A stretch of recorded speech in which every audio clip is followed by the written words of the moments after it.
it was a big deal. You know, their son is going off, getting married in another country. We haven't even met the girl yet in person. We haven't met the parents. That was a big thing with my parents. Normally in America, the parents meet before they get married. Oh, yeah, absolutely. Right. So my parents haven't had that experience yet. They haven't met her parents.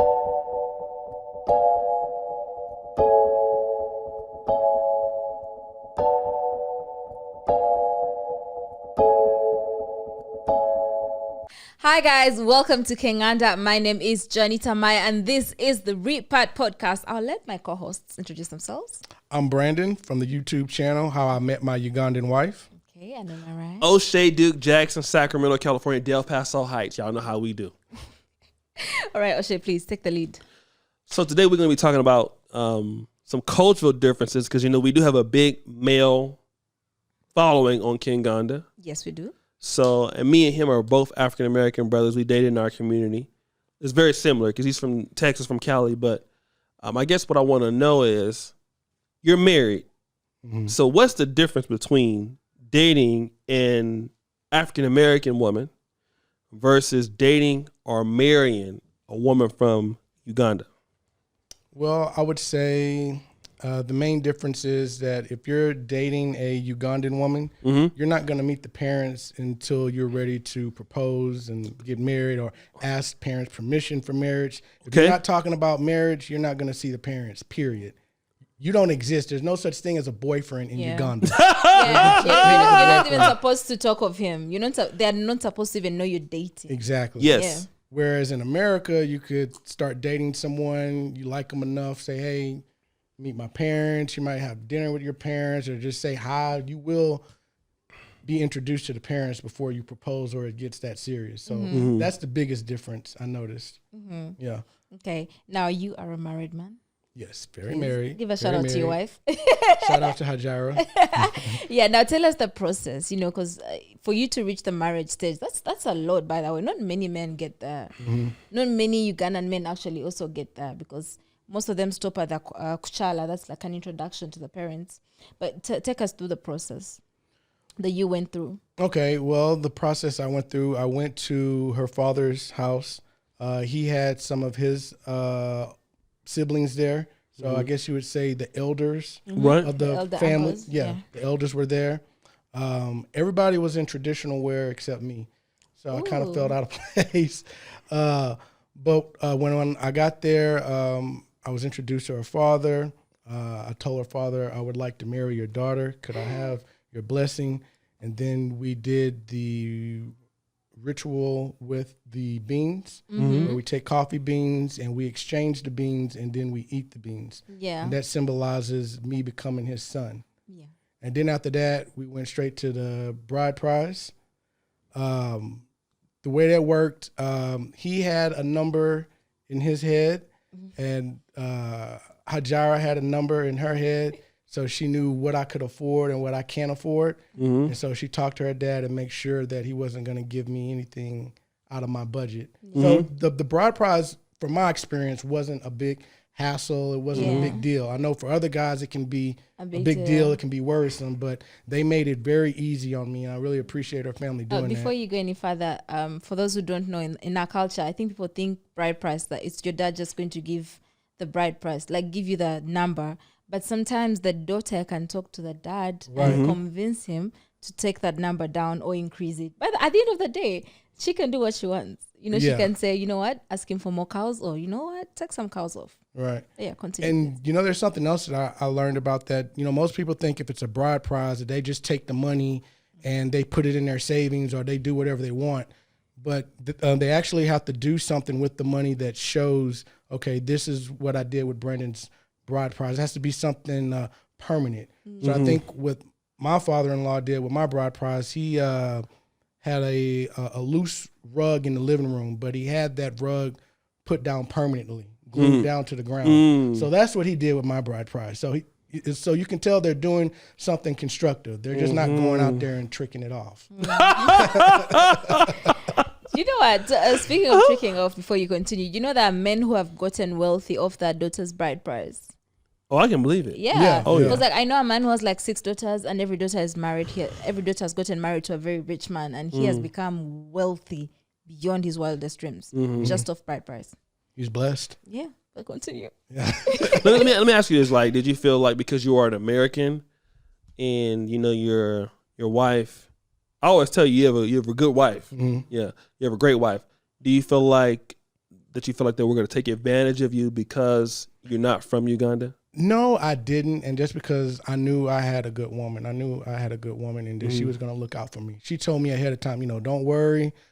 I'll take care of you. I'll make sure it's nothing too crazy. She wanted to make it a smooth process, as simple as possible. So I was very lucky and blessed in that respect. I didn't have to worry about that. Yeah. I just, she was actually more nervous than me meeting her dad. I was ready to do it, and she was more nervous than I was. So, let me ask you this, because you guys met on Facebook. On Facebook, and how did you know? Because obviously you talked for like years, right, before you came. Hajarah says 1 year and 8 months, exactly, right, babe? 20 months. Yeah. So, how did you know when you first came? Because I believe we interviewed you on your first trip, right? Yeah. Because with Kim. Yeah. So how did you know that it was the first time I'm meeting her, and this is the woman that I want to marry? I had that feeling, before I got there, because like I said, we spent 1 year and 8 months talking, video chatting, text messaging, and towards the end we were like talking every day. And so I knew that, okay, things are going good. There's no red flags. I haven't seen anything yet.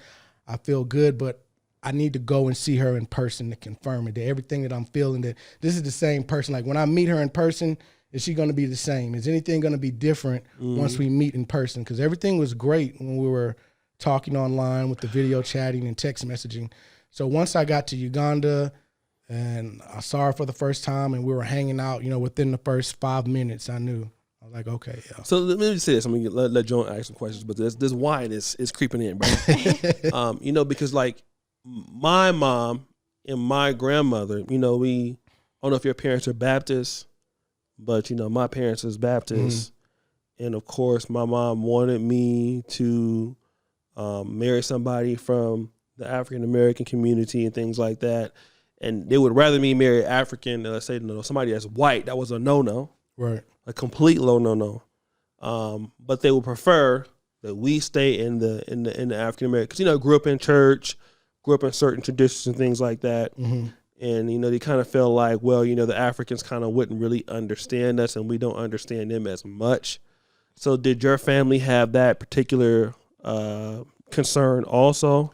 Yeah, it was definitely a shock to them because, they always expected that I was going to marry somebody from America. They never thought I was going to marry a black African-American. Right. They never expected I was going to marry somebody outside of America. Right.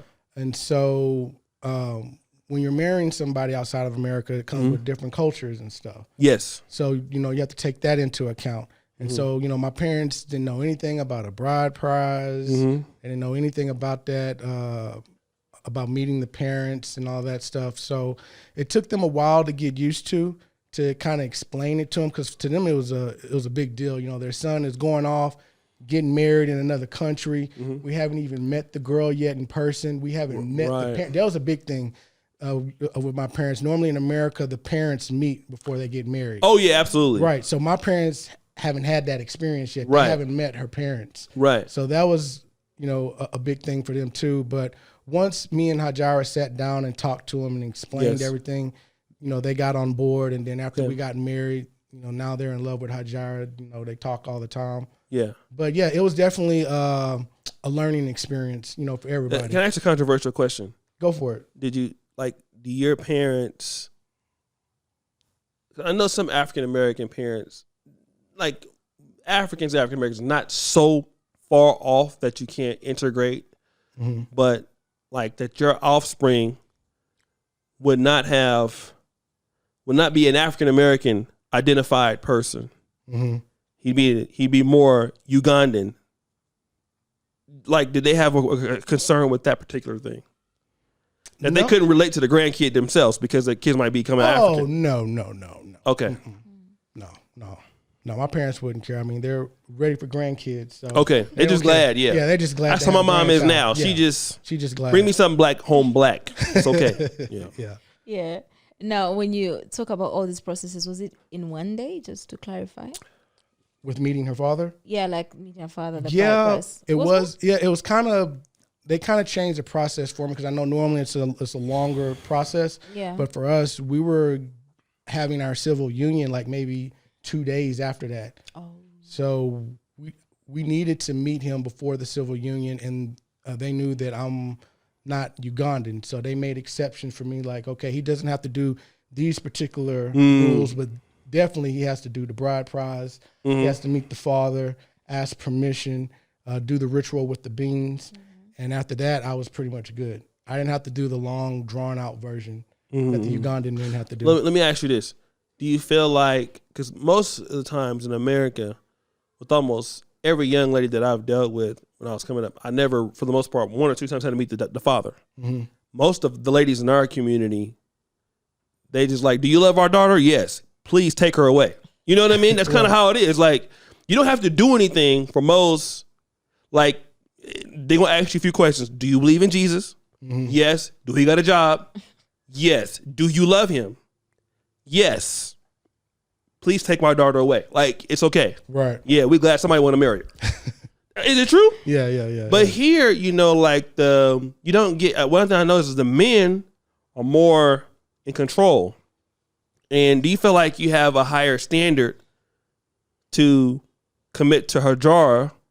You had to do more than you would have to did dating somebody from our community based on where we're at. Not where your parents were in that generation, because we have more stability. Mm-hmm. But let's say somebody our age now or younger.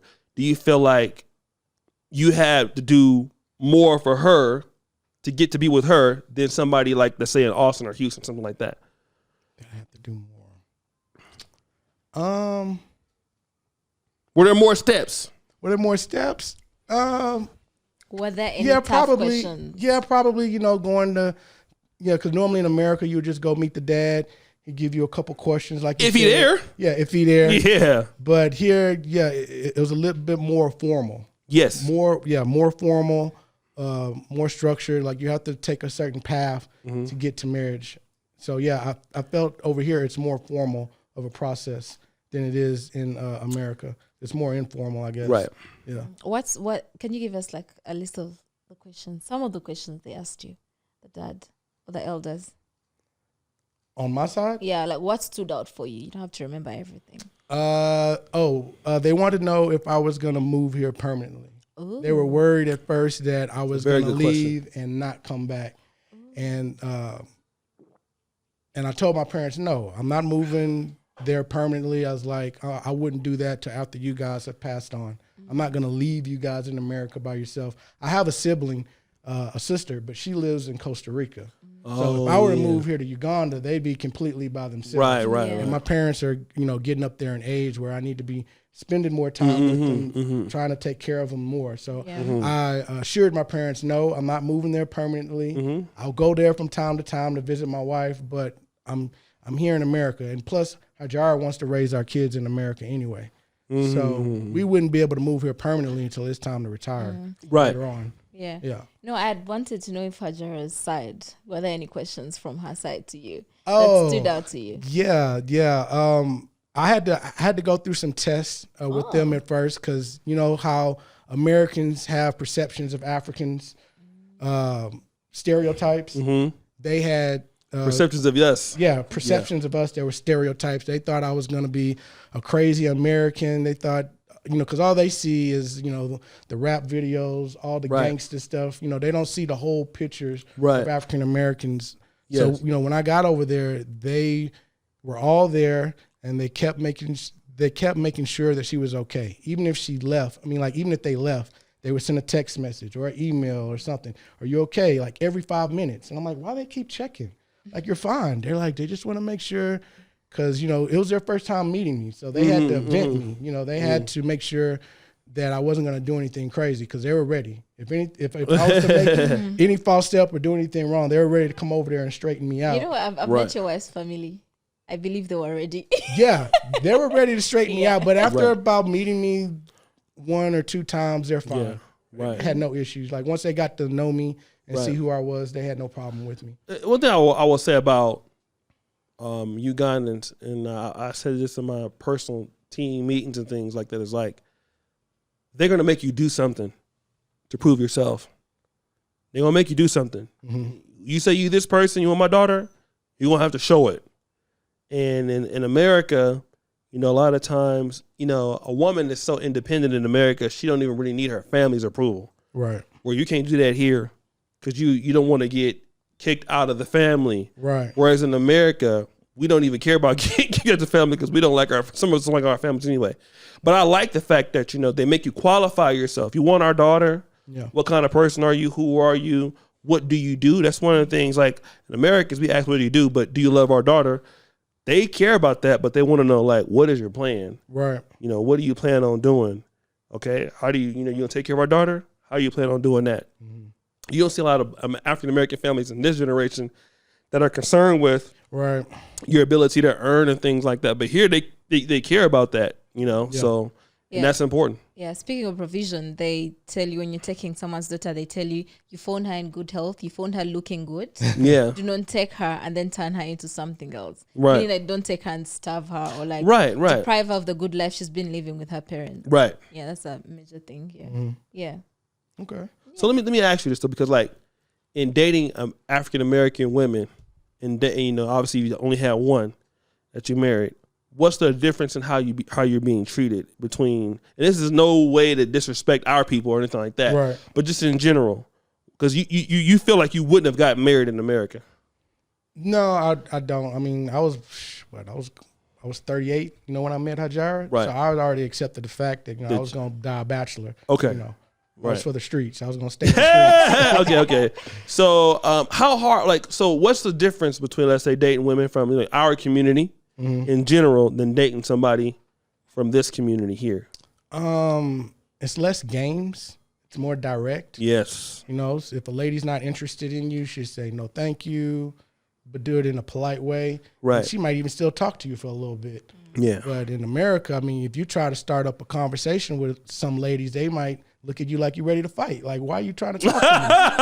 But I'm not saying all women in America are like that, but I'm just saying some are. It can be difficult. Right. And, you know, that can have an effect on your confidence. as Yeah. a Oh man. yeah. Oh You yeah. get just man. rejected just, you know, for trying to say hi. Yeah. What's your name? Yeah. But over here, you can talk to a lady and say the same thing, and she'll make, you know, small talk. She might not even be interested in you. But Right. just her talking to you gives you the confidence to go up and talk to somebody else. Yes. You know? Yes. So it's definitely, I feel like being out here and being with my wife, it definitely affected my confidence a lot. Right. Yeah. Right. No, I so agree. I believe also, like, in America, obviously in our community, we do have, you know, ladies that want to be married and things like that. But I also feel like I always use this analogy, you know, because my granddad, he passed in 2019, but he was born in 1918.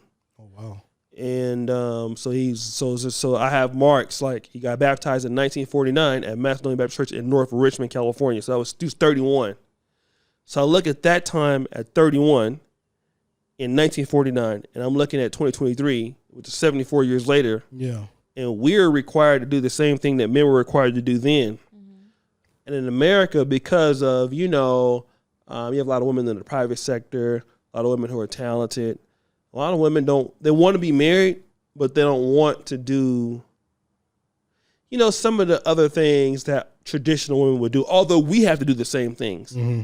And I find that women that are like even professionals in Uganda or in all over Africa, they're more likely to still be professional ladies, but they're still going to cook. Yeah. They're still going to be submissive when they get home. Whereas an American woman in general is like, you want me to do what? Like, I'm not doing that. And us as black men, we're used to that. It's normal for us. Right. Till we come back over here, we be like, is she cooking? Wait, you cleaning? Hold on, you ain't got to do that. Like, we're shocked. Yeah, yeah. Because we think and then we start getting suspicious because we believe like, oh man, she's pretending like It's too good to be true. it's too good to be true. Yeah. Right. But no, she's just doing what she's been taught to do. Even if she is a lawyer or a doctor, Right. she still hasn't forgot her commitment to her husband or to the family. Whereas a lot of women in our community haven't grown up with a man and or they may want the wedding but don't want to be a wife as much. Mm-hmm. And so you see, like, here you feel a lot more masculine. Even if you have an argument with a woman in Africa, it's different than in America. Oh yeah. In America, it's like, it's like almost like Joe Frazier and Muhammad Ali, the Rumble and the Drungle. But, the African woman, even if, you're wrong, like even some of the things, like I'll use Rachel for an example. I'm wrong all the time in how Rachel, or even, Joan, but more or less Rachel now. Because Joan be ignoring me when I be ranting, so she don't pay me no attention. But now Rachel, something's going wrong, like, oh shit, you didn't do X, Y, and Z. And I feel convicted. I feel bad. Like she's right. Mm-hmm. But she didn't have to raise her voice or anything. Right. She had to make me feel like I was I was bad. And not to say that women in America can't do that, but I know Rachel always talks to me and she always is the same, like this. Right. And the femininity is strong here, even when, and that's some women are entitled, that's everywhere. But in America, women are more likely to be as aggressive as you are. But here, they can use their femininity to convict you, to convince you. Right. But they're still being a woman, and you're like, okay, she's right. Mm-hmm. Like the like wisdom is a female word. That's what wisdom is. And you see it like women and women in America, but the way they do it is in their energy. Right. And you can you go, okay, she's right. She's right. Thank you, baby. I didn't think it looked well like that. Yeah, it's all about the energy and the delivery. Yeah, but in America, women are more or less likely to be, and we have good women in our community. Like, man, I love African American women. I always tell everybody I would rather be married to African American because they understand me more. But after coming here, I'm like, I want to be. You know what I mean? Sometimes, right. but like our women need a little bit more in our community. They need a little bit more patience. Here, they need more patience in other things, but the femininity ain't the patience they need. They already got that already. Yeah, they got that. Last night, me and my wife were having a conversation. We were stuck in a jam, and we saw all the cars piled up, and we're like, wow. And she was telling me, like, a lot of these women are stuck in this jam right now. They've been at work all day, and they'll be in the jam for like 2-3 hours just to get home. They won't get home till like 9-10 o'clock. And when they get home from working, they still have to fix dinner, deal with the kids, tend to the man, and then go back to work the next day. And so they're able to manage that professional life, but still manage the home life and keep the femininity throughout all of it, which is a skill, I think. I don't know how they do it. Is it because he gonna want? We're gonna be honest. He gonna want something when men. We don't care. You get come in the room. We're gonna be real. Come in the room. I know it's 2:00 in the morning, but I need that. I'm in America. I'm tired. You just see I've been working all day, nigga. You know what I mean? And you like, oh shit. Like, okay, but but here, it don't make. If a woman can be very, but she's still gonna be what her tribe makes her to be, or what her community makes her to be. Mm-hmm. That's not to disrespect your husband. In America, disrespect your husband is okay. Right. Like, who is he anyway? F him, girl. Do what you gonna do. In public. You'll never see that here in public. No. And a lot of the sisters, I even noticed a lot of African Americans when they come to Africa, they change. You can't be a Black American woman and come to Uganda and be here for 5 years. It don't have effect on you. Right. Yeah. It have an effect on everybody. Like, you be like, oh shit, I don't want to be the one out here acting like a goddamn idiot, and they don't. Right. Yeah. So I just see it's more feminine energy here. Brothers a little bit more appreciated here. Not just take a shot at our sisters back in America, but you just definitely see that. And like I said, and even when I was in I won't say the country that I was in, right? I met somebody's family before. And like I had to meet everybody. Then I had to come with a lot of money too that day. I mean, was that your experience? Like, if you meet somebody in America, you ain't got to really come with no money. They'll take it, but first time meeting their grandmother, aunt, man, I had to cash out, brother. Did you have to do that when you first met somebody? Like, no, I mean, besides the bride prize, that's it. You had it easy then. Yeah. I've been blessed. I don't know how I got lucky. I ask Hajarah every day how I got so lucky with her and her family, the whole situation, because she was the first person I met. A lot of times, brothers, they got to meet probably 3 or 4 different women before they find one that they really like. And 30, 40. But yeah, so my experience is very unique, so. We praise God. Yes. Amen. I'm sorry. I just, you know what? I love your love story. I love you and Hajarah's love story. Kim loved you and Hajarah's love story. It's just so beautiful. It's like a clear example that, you know what, love does exist after all. You know, no matter what it is you're going through. If you're watching this and, you know, you've been heartbroken so many times, you could go to the Pan-African dating show and find some love there. But, you know, there's hope. Yes. There's hope for you. There's hope for everyone.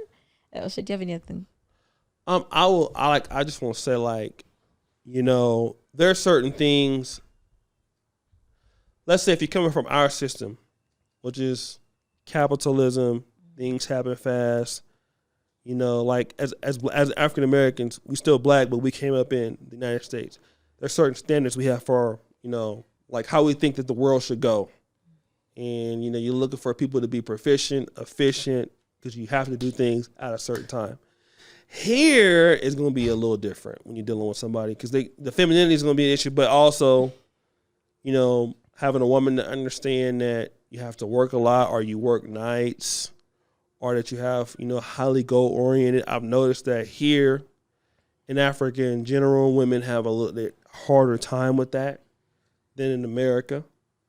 So it takes a little bit more patience, because when you tell somebody, like, I'm working all night, they're like, what? You're working all night? Yeah, I'm working all night. Americans understand that. Right. We get it. I talked to Brandon, like, I'm on that night shift too. Yeah. Women here have what do you mean you work all night? You know, you work every day of the week? Yes, every day of the week. Like, what? The one time, quality. Yeah, time. women in America understand that more than here. Also, things like, you know, in America, we have better systems when it comes to, like, retirement, 401k plans, 401k company matches, stock market. We have Fidelity, Vanguard. When we talk in those terms, American women understand it more. Here, women don't have those concepts as much. Like, you know, we didn't have a 529 for our kids' college fund. That's something that's kind of foreign here. And when you talk to women about that there, they don't know. They know about piece of land, maybe, and things like that. Yeah, I think the African women have more assets. They have assets, you know. But now it's growing, because now people know that there's a pre-edusave type of thing, so you can save for your child. And now they know that they can also buy shares and buy stocks for their kids. So I think that's maybe the professional life. A lot of women is a little bit like, that's different. But overall, like, a man can help you with that. Yeah. But the respect you're going to get. And I think that's why the brother is here and not married in Austin, because of that. And I think a lot of black men, I'm not trying to encourage anybody to do that, but I think also you're going to get, you know, your masculinity. A lot of brothers in America, their confidence is shattered. Yeah, but you feel like, okay, I'm appreciated as a man. It makes me want to go and do something for this woman. Yeah. I can get up in the morning and, you know, take care of this woman. Where in America, you'd be like, man, I'm not getting up for her. You know, you could be like that. Like, man, I stay by myself. I'm not going to take care of her. Just take all my money. But here you feel like, if I do something for the woman, she appreciate it. Right. Yeah. Okay, Brandon, any last words? I guess love is real. You know. Yes, love is real. I'm here. Love is real. Amen. Yeah. Can I ask you a question though? Like, just before we go, like, a lot of black men and black people in general, like, you look at the opportunities here in Uganda, and I know you live in Austin, which is a great city. University of Austin is a great college. It's one of the most progressive cities in the world. When you look at the opportunities here in this country in comparison to what you see in America, and although we have issues here sometimes, what do you feel as a black person, like as an African American, like, do you feel about the opportunities you have to grow here? What are those opportunities? Do you feel like you can grow here? I do feel like you have more opportunities in America as far as when it comes to, like, getting a job. It's way easier to find a job in America than it is here. So when you come here, it makes you feel more appreciative of what you have back home. Right. Because some people, you know, want to work. Right. You know, don't have a problem working, but they can't find a job. Right. You know, now in America, you can trip and fall into a job if you want Americans ain't working. They don't want to work. Right. So, you know, that's the big difference I've noticed. But do you feel like the opportunity is here in comparison to the opportunities in America? Yeah, you know, there are opportunities here, but you have to make the opportunities happen here. Yes. You got to work a lot harder. You have to, like, stay here. You can't just, you know, have a visit, make an investment, and then leave and go back to America and think, the money's just going to start coming in. There's big opportunity. If you have the patience and the time and the will to do it, to come out here and stay out here, you can create opportunities for yourself. And once you create the opportunities, the sky's the limit. I will say that the possibility of bigger opportunities is here. Oh yeah, in Africa than it is in America. You just got to be willing to put in the time and the effort. Right. But it's definitely worth it, I would say. Okay. Yeah. Okay, tell people where they can find you, please. Oh, yeah. You can find me on all social medias. Just type in How I Met My Ugandan Wife. We're on YouTube, TikTok, Facebook. Yeah. Check us out. O'Shea Duke, and I just want to say, shout out to our brother. It's the first time I actually met him in person. I've been talking to him like almost every day. Yeah. Since, obviously Kim passed, and he's the reason why. Because Kim was like, I'm going to meet this guy. I'm like, man, I'm not going to meet that dude. You know what I mean? Like, you go meet him. And then, but he's a really good brother. Yeah. He's a upstanding man. And, I think that the continent needs people like him. We need a lot of help here in the Ugandan diaspora. Even the Ugandans are abroad, and they need a lot of, and the African Americans here need a lot of help. So I was glad that he came in. He's a beautiful wife and everything like that. He's a good brother. He's a great brother. So I'm just so glad to be able to share the stage with him. We talk almost every day. Yeah. And I do be trying to get my little mentorship here, certain things about Uganda. But he's a great brother. So I'm just glad that this place is attracting great people that's honest and transparent like him. And this is how, Africa and both of the communities can come together and do something great. Oh, this is well said. And he got a great dating show. Yeah. they get more views on TikTok than the Pan-African dating show. I'm mad about that. We try. It's brother. okay. Do follow Brandon, and also do follow O'Shea Duke Jackson on all platforms. Follow Kengana Nation on all platforms. The word for this podcast is love is real. Love is real. So head over to the Pan-African Dating Show and find yourself some love. We'll see you guys next time.